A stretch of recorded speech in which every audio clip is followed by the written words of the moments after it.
Her whole story is bizarre because she claimed to be a Philippines national. It now turns out she was actually Chinese and had migrated to the Philippines, so she couldn't even legally be mayor. And then other allegations came out during the investigation, some even as strong as saying that she might have been a Chinese spy. So you can imagine how much that has gripped people in the Philippines as they followed this saga to this conviction. Recapping the top story this hour, South Africa's President Cyril Ramaphosa has insisted that there will be a G20 declaration at the summit in Johannesburg this weekend after the United States notified G20 members that it will oppose a traditional leaders declaration. For any news stories you would like to share with us, please do send an email to newsroom@channelafrica.co.za or call us on +27 11714 4459. For Channel Africa News, I'm Jolani Tulongwepe. SABC News. The African perspective. In our sports headline, Barcelona is to host the upcoming Champions League tie at a newly refurbished Camp Nou. And tennis players group are close to clinch a deal with Tennis Australia in a lawsuit over pay. I'll be back with these and other stories at the bottom of the hour. África. Conhece o Ntivani? Claro que sou eu. Ntivani é o amante da música de corpo e alma. Eu amo música africana. Ele aprecia todos os tipos de melodias e passa os seus dias a ouvir a Channel África. Adivinha só, a Channel África quer ajudar o Ntivani e os amantes da música em todo o lado a descobrir ainda mais música incrível. Por isso, a Channel África está a convocar artistas africanos a submeterem as suas músicas. Músicos, lembrem-se de nos dar todas as informações relevantes no music@channelafrica.co.za. As submissões são a vossa oportunidade de ser ouvidos, mas não garantem inclusão na lista. Todas as submissões serão cuidadosamente analisadas para verificar se cumprem os requisitos da nossa estação. Canal África, a perspectiva africana.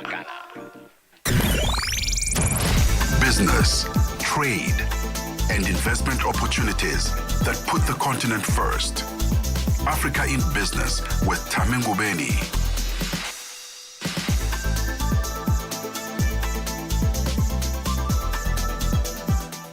It is a very good afternoon to you, Kenya. Good afternoon, Senegal, Eritrea, Egypt. Good afternoon to you, Morocco. Good afternoon, Africa. Welcome to Africa in Business on Channel Africa. I'm Thami Ngubeni. A huge focus on the G20 today. Can you believe that today will actually, well, it's supposed to be our very last G20 feature. You know, we've been bringing this to you over the past few months in conjunction with the National Pulse on SAFM. This afternoon, we'll be speaking to the Deputy Minister of Cooperative Governance and Traditional Affairs, Dr. Namane Dixon Masemola, on the readiness, South Africa's readiness to host the G20. Dare I say, a lot of the delegates have already arrived as various summits and sideline events have been taking place. We'll also focus on mining and the G20. Do continue engaging with us on all the various social media platforms. You'll find us at Channel Africa 1 as well as at Channel Africa. It's gone exactly 8 minutes after 4 p.m. Welcome to it.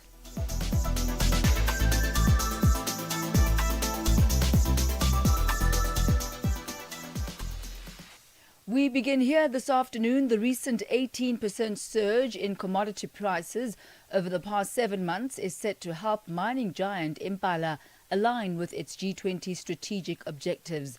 This is according to its newly appointed CEO, Moses Mtlhatlheng. Speaking ahead of the global summit, which is scheduled to take place in Johannesburg, Mtlhatlheng noted that the company is emerging from 2 challenging financial years, marked by declining demand and mounting cost pressures. The improved market conditions will enable Impala to refocus on the G20 priorities of decarbonization, digitization and renewable energy adoption. Mtlhatlheng expressed hope that the upcoming G20 summit in South Africa will address key issues that have negatively impacted the mining sector. Jabu Africa reports. The G20 summit is fast approaching, with its strategic objectives on mining, looking at innovation, circularity and technology.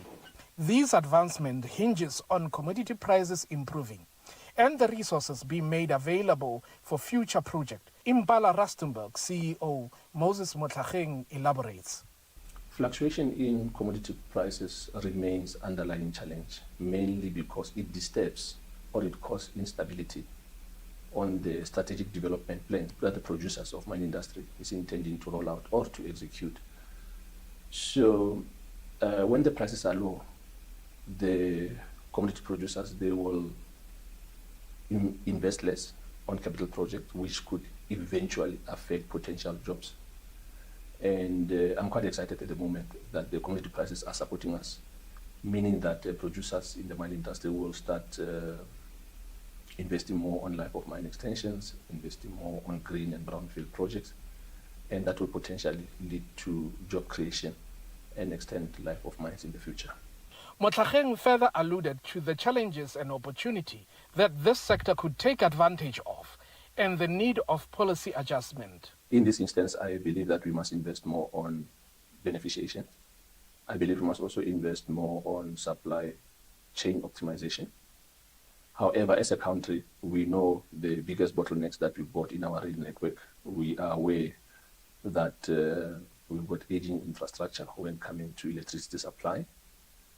We need to invest in those areas, and we also need to look at all the constraints that are at the ports and ensure that we invest more.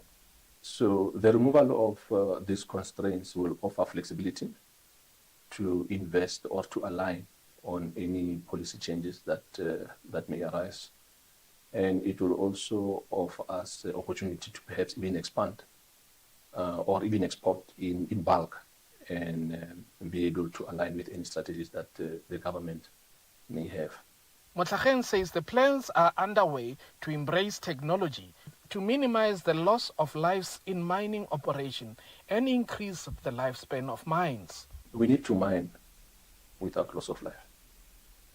We need to be able to mine or extract our minerals safely. If we do that, we'll remain in the forefront globally.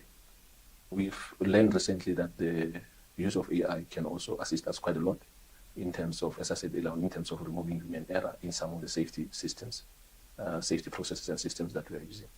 And we intend to accelerate that and perhaps invest more to pilot it and be able to see if there's future potential to be able to extract this ore body without losing lives.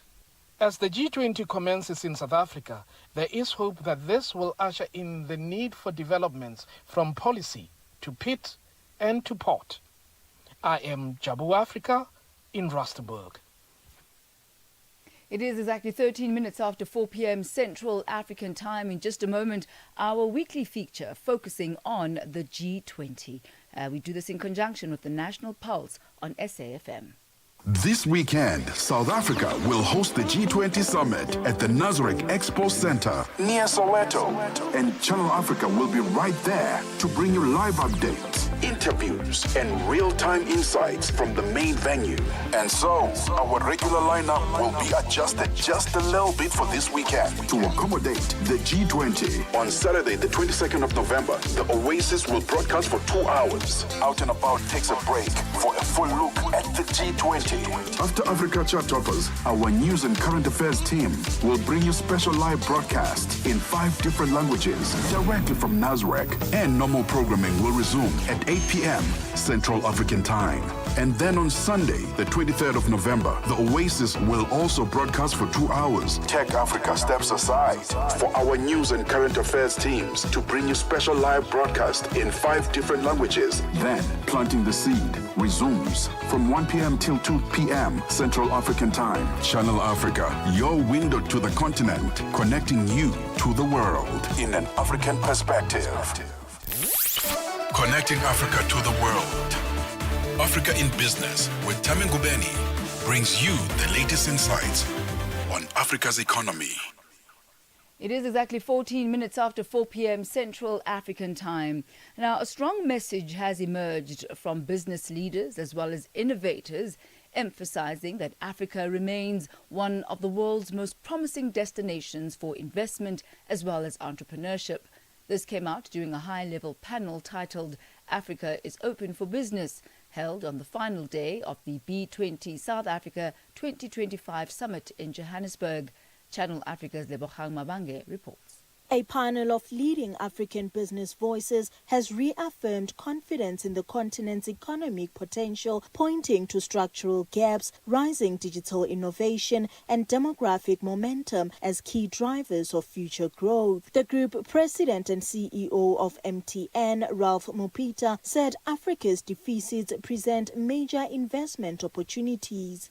What we've seen is that there's tremendous opportunity, particularly if you follow the deficits.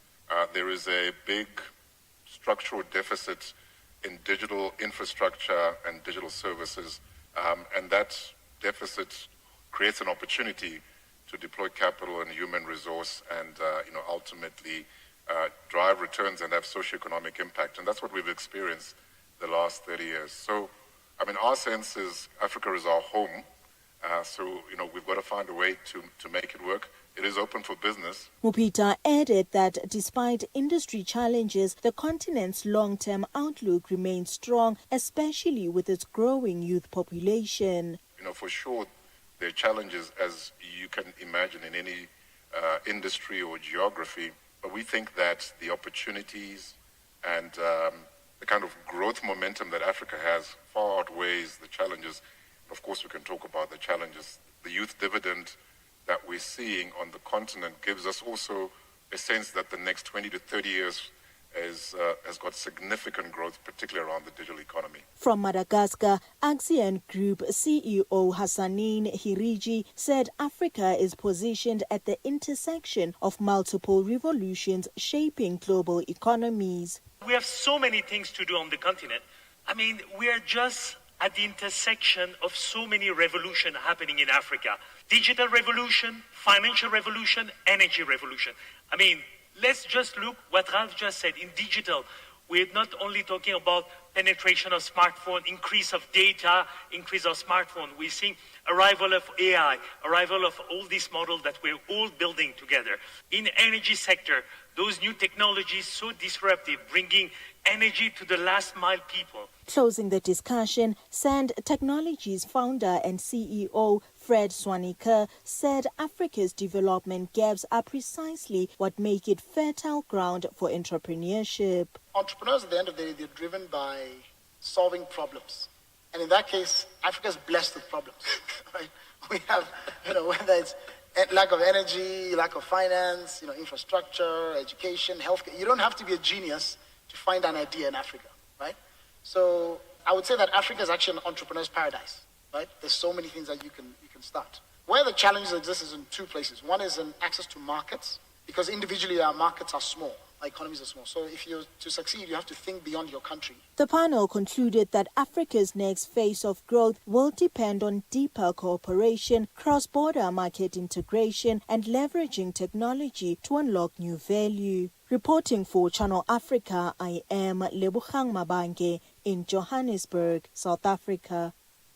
We continue focusing on South Africa as consumers are still under severe financial strain. Now, this is despite consumer sentiment, which continued to improve in 2025. This is contained in Debtbusters Q3 2025 Debt Index. This is a quarterly evaluation of debt counselling applications. The index comes ahead of the festive season, with consumers expected to dig deeper into their pockets. Thami Ngubeni compiled this report. The Debtbusters Q3 2025 Debt Index, a quarterly evaluation of debt counselling applications, reveals that consumers in South Africa are financially vulnerable. The successive interest rate and petrol price reductions have brought some relief for consumers to better deal with debt. However, finances are still seriously strained. Executive head of Debtbusters, Benay Sega, says the report is based on real data. The Debtbusters Debt Index is a quarterly publication that is based on income and debt levels of incoming debt counselling applicants. So it's not really a survey, but it's actually based on real data, what we can see from people's incomes, debt repayments, types of debt they have, and so on. And we do this every quarter and compare normally to the same periods in the previous years. Some of the findings of the report found that those who applied for debt counseling needed 70% of their take-home pay to repay back their debt, which is very unsustainable, while those who applied, almost all of them, 95% of them to be exact, had a personal loan, and a further 57% had a 1-month or what's known as a payday loan, and a further 22%, which Sega says it speaks to the financial pressures experienced by consumers. All of these figures are record numbers that we have not seen before. So it just shows you that those choosing this way of repaying back their debt are under quite a bit of financial strain. Why consumers are in this financial strain is a few reasons. One is that incomes haven't kept up with financial pressures over the last 7, 8, 9 years, and as a result, take-home pay is significantly less than what it was several years ago. As we move to the busiest time of the year with consumer spending rising, he says things usually worsen for consumers after the festive period. We always see that the financial situation worsens after the festive season. Combination of Black Friday deals, Christmas holiday season, and also at the beginning of the year, expected increases for schools, insurance premiums, rent, and many other things really push consumers over the edge. So yes, we do expect it to worsen, as it typically does this time of year, and we do encourage consumers to be very responsible when they're both borrowing and spending money. SAGA has advised consumers to use credit wisely, and if they ever find themselves unable to pay back the credit, it's best to seek help. I think we need to contextualize that we all need credit, and we need to use credit responsibly to build a better future for ourselves. If you find yourself in a situation where you're having difficulty paying back your credit, definitely talk to a debt counselor. That's the simplest way to answer that question. They will look at your situation and decide whether the debt counseling is an option for you or whatever else might be. And they will guide you on the range of options available to pay down that credit in a reasonable and responsible manner. For Channel Africa News, I am Thami Ngubeni in Johannesburg. Africa in Business. Africa in Business delivers key insights and real-time updates on Africa's growing markets with Thami Ngubeni. The African Perspective on Channel Africa. Channel Africa. It is exactly 22 minutes after 4 p.m. Central African time, flying solo today for our G20 feature. Now, as the country prepares to host its first ever Group of 20 Leaders Summit on African soil, South Africa has been tasked with setting new priorities for the G20. The South African government says it's all systems go for this weekend's Leaders Summit, with the Nasrec Expo Conference Centre and surrounding areas under hard lockdown. The cabinet has also expressed its full confidence in the country's ability to host a successful summit. For more on this, we're joined on the line by Michael Kern, Deputy Director General at the GCIS. A very good afternoon to you, DDG. Good to have you with us. Welcome to Africa in Business. Good afternoon, Thami, and welcome. Good afternoon to all the listeners continent-wide. I'm sure the excitement levels are exceptionally high, if not at overflow level at this point. But what is the state of readiness for South Africa to host the G20 and all the other invited heads of state? Well, look, Thami, I think just to give the listeners and yourself a bit of perspective, and I'm sorry your other folks couldn't be available. I'm principally involved with the Social Summit, and really, I mean, you couldn't have said it better. I mean, the vibe is something unbelievable. I mean, it's been incredible. And the state of readiness for this event, I think, mirrors the state of readiness that we have with colleagues and other team members dealing with the Leaders Summit.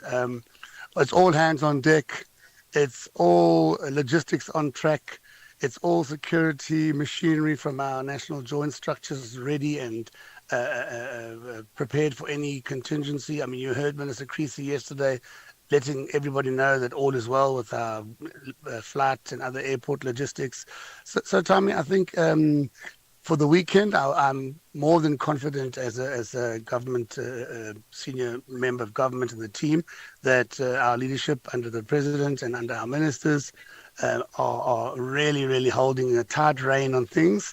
And I can really just share with you that this 3-day social summit mirrors that. I mean, it's just been something incredible. I mean, a moment I think never to be forgotten if folks were listening in or watching. I mean, for those who were listening on your station now, atmosphere was absolutely charged with electricity when those kids handed over the declaration that was unanimously reached in the social summit to President Ramaphosa this afternoon. So I can say, Thami, to yourself, to any listener on air, and any of listeners who have delegations here, or family members, or friends, or who are ever in South Africa for both the social summit or the leaders summit. I reckon folks are having a great time in our country, and they're having a great experience. I mean, we heard President Cyril Ramaphosa calling this quite a momentous turning point as well. So he was also very pleased with the outcomes of the social summit. But when we look at South Africa's presidency of the G20, it presents the end of the G20's 20-year cycle. What are the country's top priorities going into the upcoming G20 cycle? Well, I mean, I think that's a very good point to raise, Tommy. The cycle actually, I suppose one could put it metaphorically, represents what we often say in our country is widen the circle. The migration of the chairship back north represents obviously the United States taking the chair, and it represents a period where we looked at the world from a different perspective. And if it had to be crystallized, and I think people on the social summit were onto that as well, it represents the perspective of seeing things from a very, very developmental perspective. So I think priorities have to be issues to do with, I mean, the first thing is the global economic situation. I mean, a lot of focus is going to be on how we restructure the way the world's economies are working. We can't have this enormous, I mean, the president referred to it in his speech today, we can't have a sustainable situation with enormous inequality between countries in the developmental south and the north. We can't have that. It's not sustainable. It's not going to lead to any world order that is peaceful and developmental.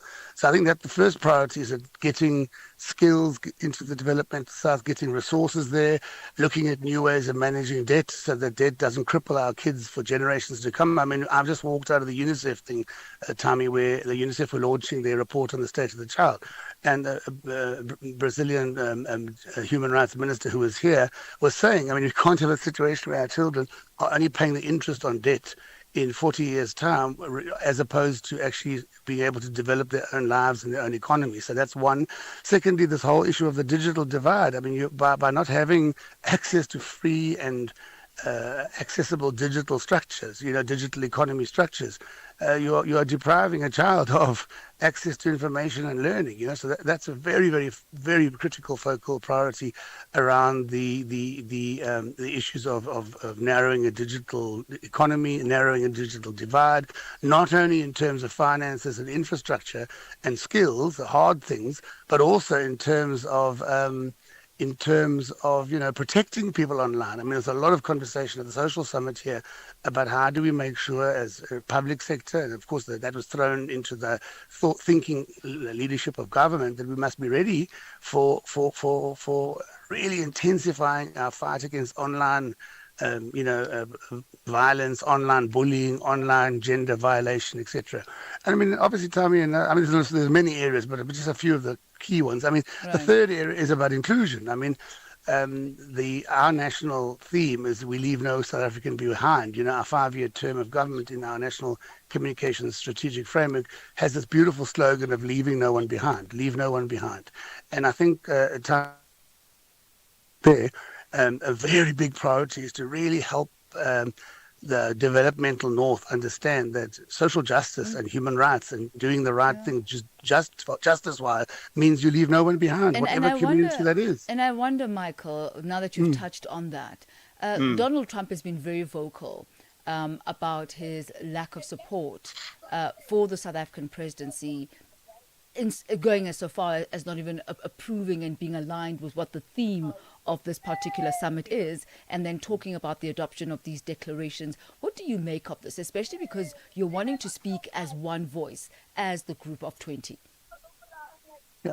Well, look, Thami, obviously, it's a tricky one for me I don't want to delve in too much because I'm assisting here and I don't want to be, a government spokesperson per se. That's my boss and my minister and their job or responsibility. But I think most people have a consensus that we had the EU briefing. Tomorrow there'll be a briefing by the United Nations SG. Everyone's endorsing our presidency. Everyone's endorsing our theme. Everyone's unanimous about the kinds of issues that need to lead to a new world order.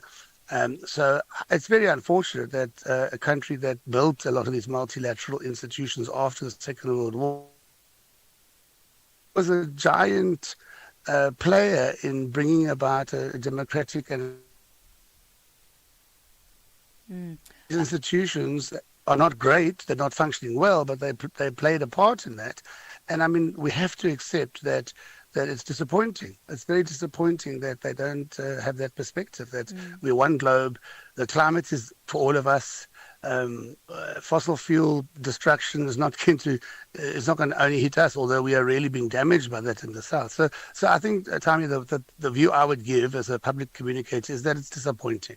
Yeah. The politics of it and the geopolitics of that, I mean, and our leadership would express better communication point of view that looks at, inclusion.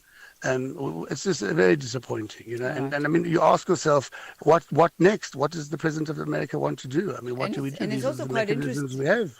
And it's quite interesting to see what the next presidency is going to look like, because Yes. they're going to be, taking over. So Yes. is And I mean, everything that has happened going to be yeah. undone? But I'm going to have to let you go, Michael. But just a quick one. Yes. Thami, I mean, I was when I saw all the actions from, indigenous groups, indigenous society groups, I just wondered how those structures, American countries, particularly in the United States, were viewing our social summit. I mean, there's a lot of activism there around the rights of Native Americans, And so what they saw today, I don't know how we can't think in the 2025 that the world has to be different. Thanks, Thami, very much. Thank you, Michael. Very much appreciated.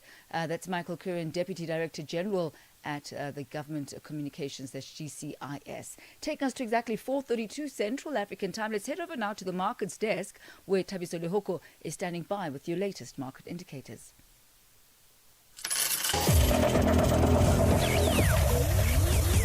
Business news on Channel Africa. The African perspective. Thanks, Thami, and good afternoon. $1 in South Africa is trading at 17 Rand 18. Botswana, 13.51. Namibia, 17 Namibian dollars 18. And in Zambia, it's at 22 kwacha 72 to the dollar. In Kenya, the dollar is trading at 120 shillings 73. Ethiopia, 154 birr 565. Uganda, 3,000 shillings 609. And in Tanzania, it is trading at 2,000 shilling 421. $1 in Nigeria is trading at 1,449 naira. Botswana, 47 Egyptian, or rather, in Egypt, it's at 47 Egyptian pound 27. Tunisia, 2 dinar 939. And in Algeria, the dollar will cost you 129.707, while the Moroccan dirham is trading at 9,168 to the US dollar. In Angola, the dollar is trading at 912 kwanza, while the Congolese franc is at 2,200 to the US dollar. Commodities markets: gold $4,075, platinum $1,546 per ounce. Brent crude oil is at $64.20 a barrel. For any business stories you would like to share with us, please send us an email to newsroom@channelafrica.co.za or call us on +27 11 714 4459. For Channel Africa Business in Johannesburg, I'm Thabiso Lehoko.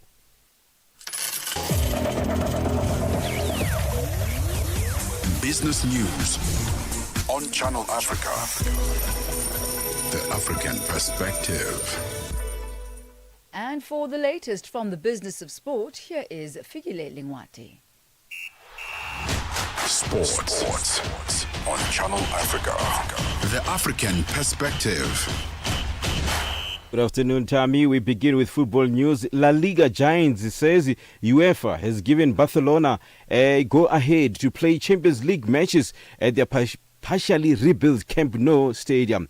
The news comes just a couple of days after Barca announced their long-awaited return to league action at the stadium. The budget for the Camp Nou refurbishment, part of the larger Aspire Barca project, is approximately $1.9 billion US. This financing was secured through a combination of loans, including a major one from Goldman Sachs and other investments.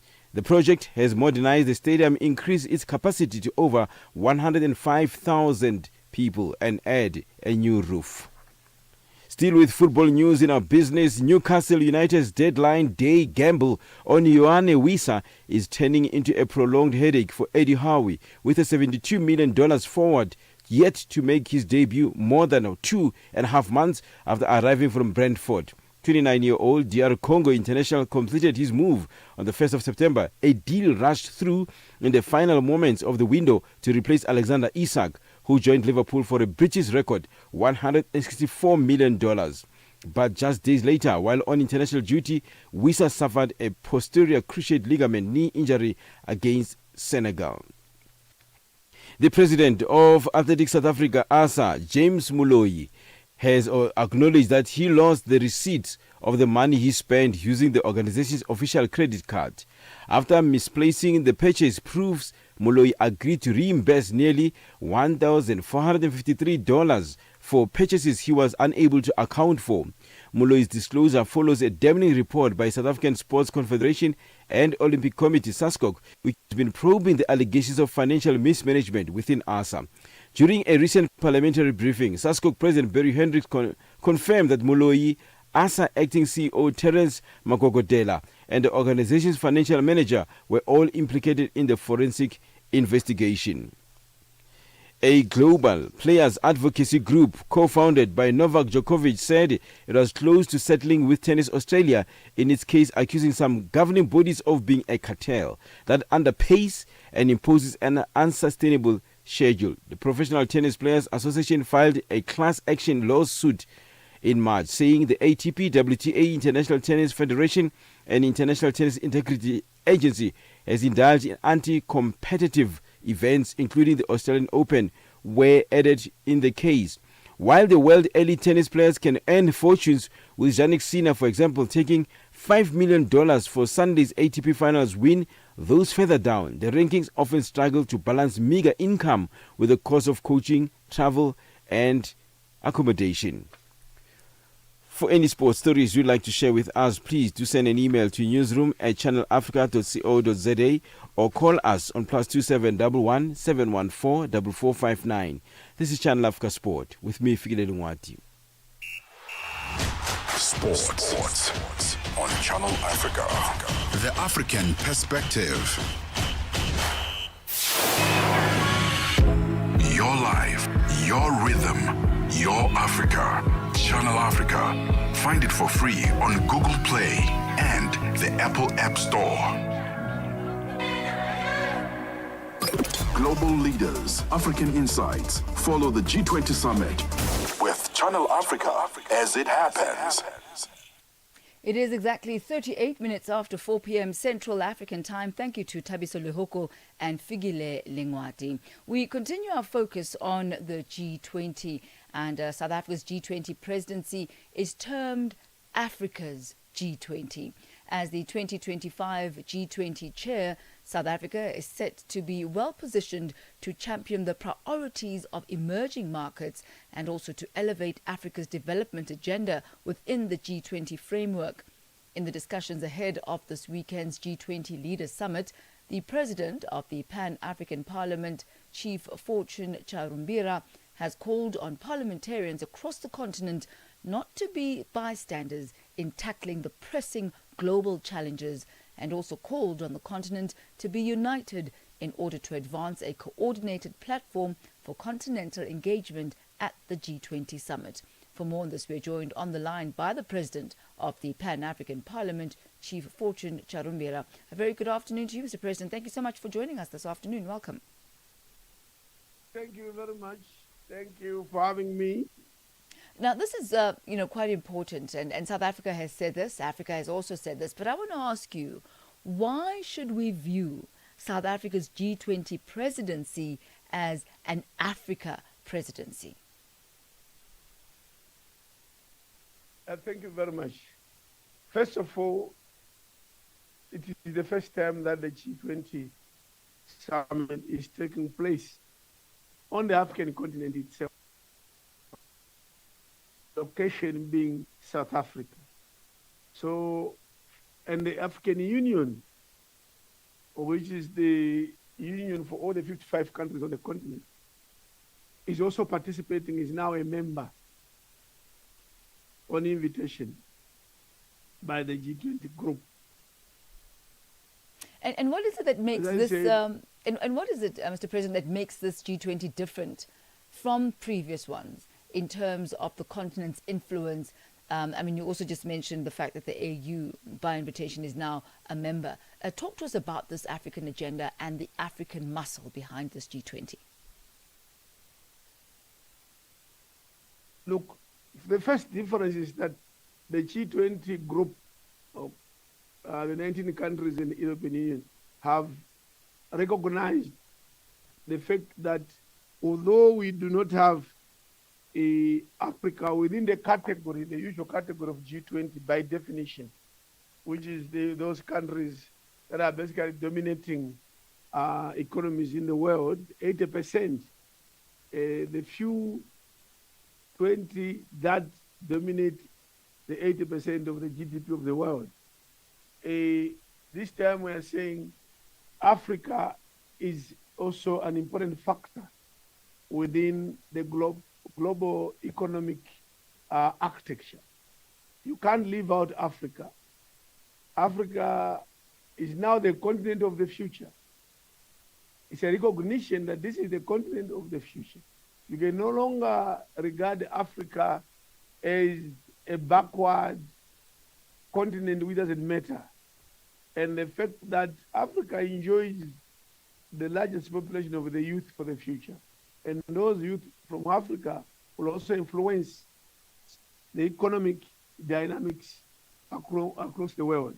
So it is different in many ways, but taking place in Africa and also recognizing Africa as a key player in the whole global financial and economic architecture. And I'd like to pick up on that, actually. What role is the Pan-African Parliament playing? And how is the Pan-African Parliament using this G20 to shape these global perceptions of Africa's economic and political priorities?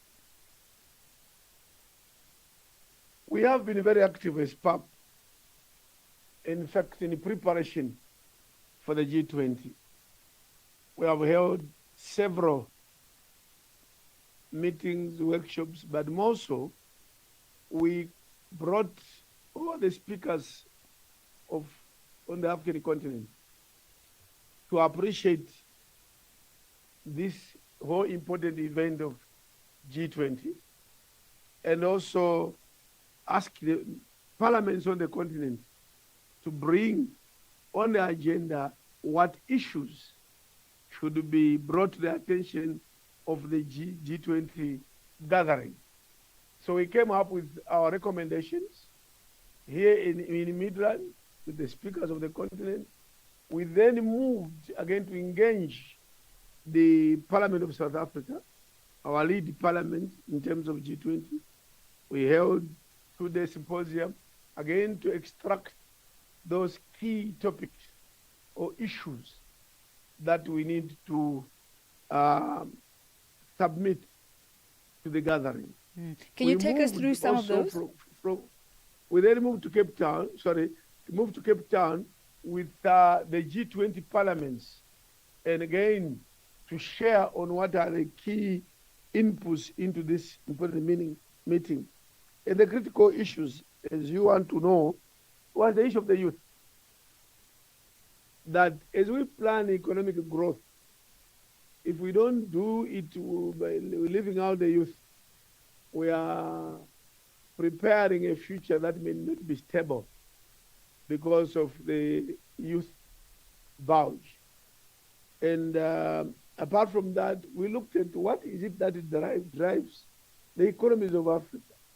We agreed that we are endowed with all vast resources, natural resources, in any sector, but we lack on the way we are managing key areas like minerals and this issue of the critical minerals, that we emphasize that there should now be a paradigm shift in terms of how we are managing minerals and other natural resources, including agriculture, the threats of climate change, these whole climate resilience issues. We need to understand what we mean by climate resilience and what are the practical issues at the local and international level. We have submitted a document to the G20 to consider our recommendations.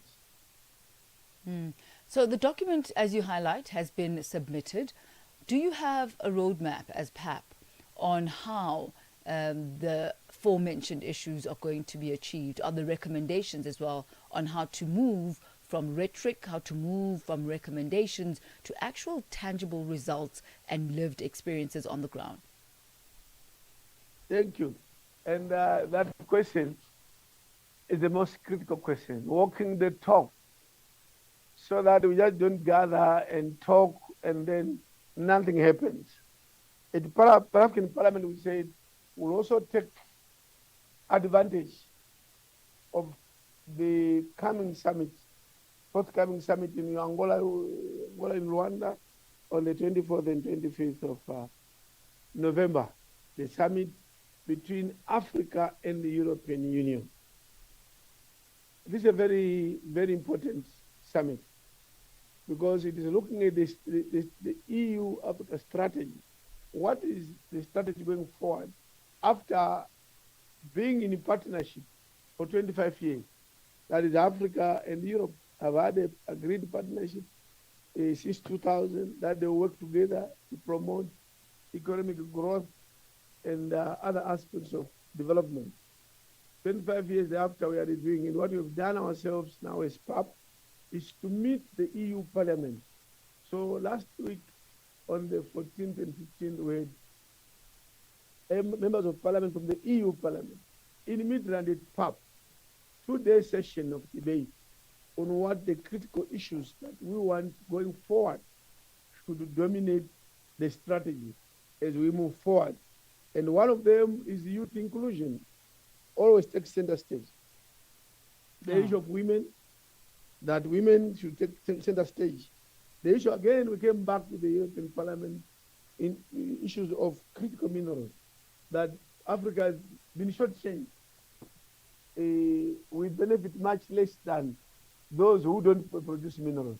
And in terms of roadmap, now we've said each country, we are going to agree in terms of the Africa mining strategy. The Africa mining strategy, we want that implemented, and PAP will come up with a model law in the coming year, a model law on how the exploitation, beneficiation, value addition of African minerals. For African Parliament, we are developing a model law on that one. We've already passed the model law on gender equality and equity. And also we want to ensure other sectors that are key, like health. We are going to come up with at least 5 model laws on different aspects, managing the health sector on the continent, having learned from the COVID era, where the continent found itself totally empty to manage COVID. And the old drugs had to be imported outside Africa. And then now we are saying, no, let's now have certain critical infrastructure facilities on the ground as Africa. So there are a number of steps in each sector that PAP will develop model laws to ensure that this we have a guideline in our member states on the continent. Chief Fortune Charumbira, we thank you very much for your time and wishing you all of the best as the G20 kicks off proper. That is on Saturday and Sunday at Nasrec in Johannesburg. Thank you for your time. So I say congratulations, South Africa. Congratulations, Africa. That's right. For hosting the G20.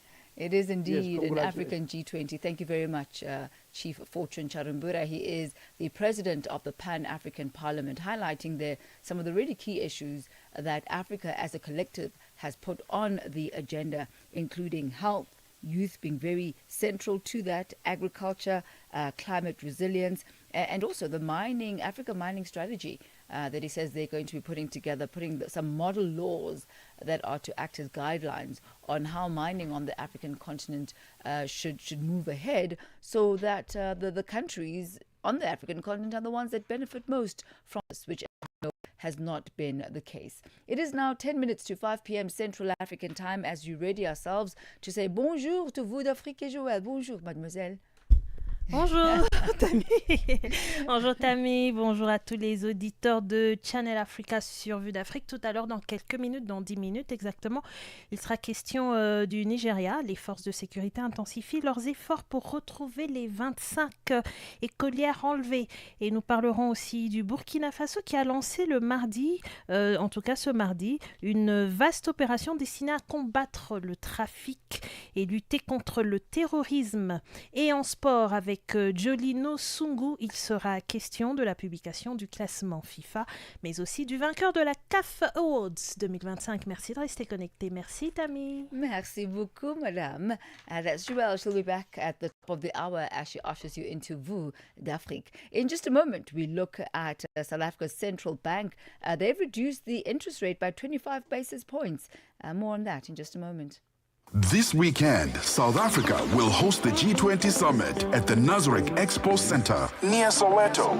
And Channel Africa will be right there to bring you live updates, interviews, and real-time insights from the main venue. And so, our regular lineup will be adjusted just a little bit for this weekend to accommodate the G20. On Saturday, the 22nd of November, the Oasis will broadcast for 2 hours. Out and About takes a break for a full look at the G20. After Africa Chart Toppers, our news and current affairs team will bring you special live broadcasts in 5 different languages directly from Nazareth. And normal programming will resume at 8 p.m. Central African Time. And then on Sunday, the 23rd of November, the Oasis will also broadcast for 2 hours. Tech Africa steps aside for our news and current affairs teams to bring you special live broadcasts in 5 different languages. Then, Planting the Seed resumes from 1 p.m. till 2 p.m. Central African Time. Channel Africa, your window to the continent, connecting you to the world in an African perspective. Conversations are happening, and Channel Africa is at the heart of them.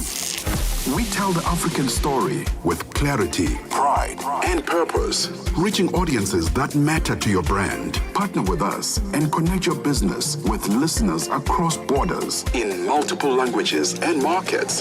For partnership opportunities, sponsorship, or sales, email us at partnership@channelafrica.co.za.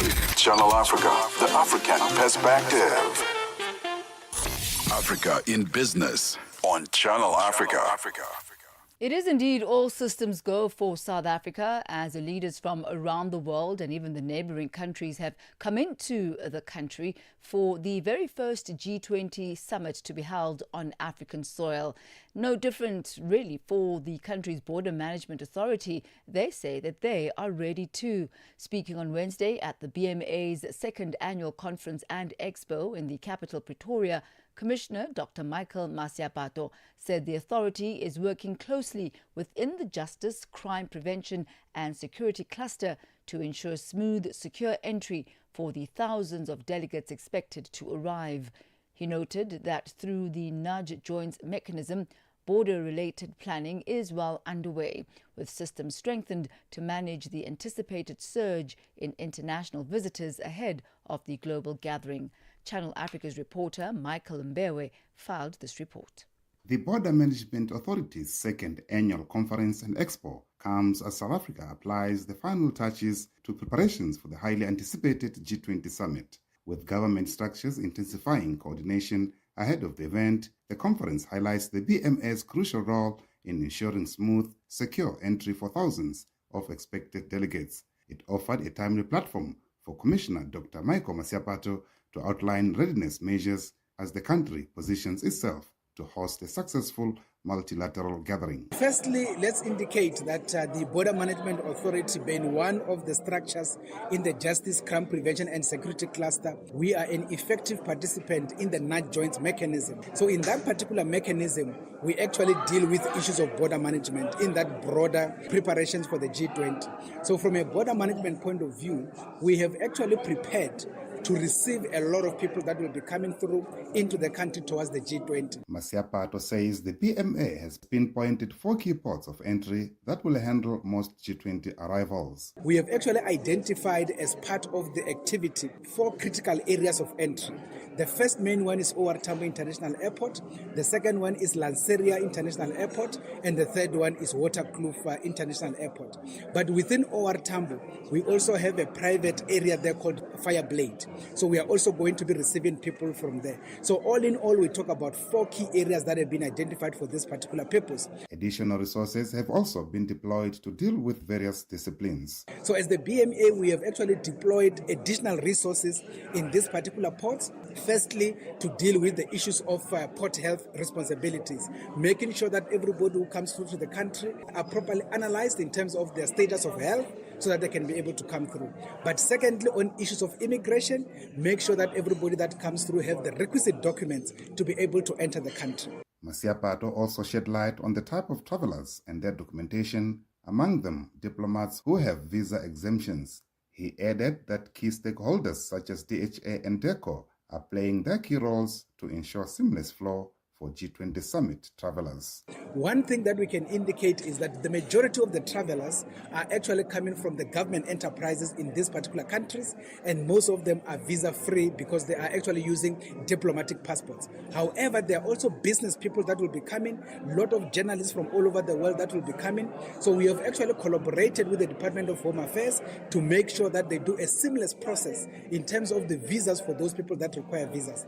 But similarly, we also spoke to our colleagues from the Department of International Relations and Cooperation to make sure that all those respective countries, especially those that will require yellow fever certificates, are actually ready. They come with being vaccinated so that they can actually produce the certificate when they arrive at the airport. With firm assurance, Masiapato said it's now all hands on deck. From where we are sitting, everybody is going according to plan. We are fairly ready to make sure that everybody is processed to come into the Republic without any hindrance. Meanwhile, Home Affairs Minister Leon Schreiber says the first phase of South Africa's new electronic travel authorization system is already showing strong potential, marking a major step towards faster and more secure immigration processing. We have successfully rolled out the first phase of the groundbreaking electronic travel authorization system. Even during this early soft launch phase that we're currently in, we have already seen the incredible potential that this new digital-first approach has to take South Africa from a laggard to a world leader in efficient and secure immigration management. Schreiber said more than 10,000 electronic travel authorizations have already been approved, with the AI-driven system also blocking hundreds of fraudulent applications, a sign, he says, of its stronger security and verification capabilities. I am pleased to report that over 10,000 ETA applications have already been approved through this new system, which is built on machine learning and AI tools that verify the authenticity of passports and records biometrics for every traveler who uses it. Just as important, there are hundreds of applications that have been rejected because the system is able to identify fraudulent passports, people using other people's passports, much more effectively than human eyes ever could. Meanwhile, Accord senior political advisor and former South African ambassador to Ethiopia, Welile Nhlapo, urged South Africans to revive the spirit of the 2010 World Cup, keeping visitors safe, offering guidance and welcoming the world with warmth as the nation hosts this important summit. What we have done during the World Cup must be repeated. Nobody must feel that by the time they leave, they were not safe and secured. No pickpocketing, guide people, give them direction where they ask for it, help them out, be friendly. Let's just be normal South Africans. Very welcoming, because we've invited the world to come here. Those who have chosen to be with us to look at very important issues that also affect us. So it's a very important conference outside of what will be discussed by the leaders. What people are going to take away is our attitude and behavior as South Africans. Let's welcome them with open arms. And in the words of our previous guest, the President of the Pan-African Parliament, Chief Fortune Charumbira, congratulations, Africa, your very first G20 summit. Well, that's how we come to the end of Africa in Business for today. From myself, Thami Ngubeni, and the entire team, you have yourself a splendid evening further. Restez connectés because Vue d'Afrique is standing by to take you through. Have yourself a good one. Vue d'Afrique, un magazine des actualités en français sur Channel Africa. Rendez-vous du lundi au vendredi avec Joël Mouteba sur Channel Africa de 15h à 16h, temps universel. Channel Africa, la perspective africaine.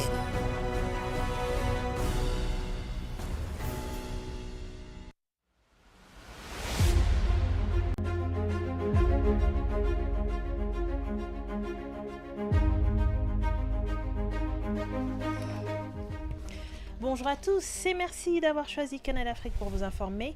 Nous émettons depuis nos studios d'Auckland Park en Afrique du Sud et Lerato est à la technique.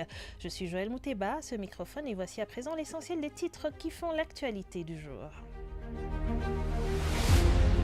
Le président français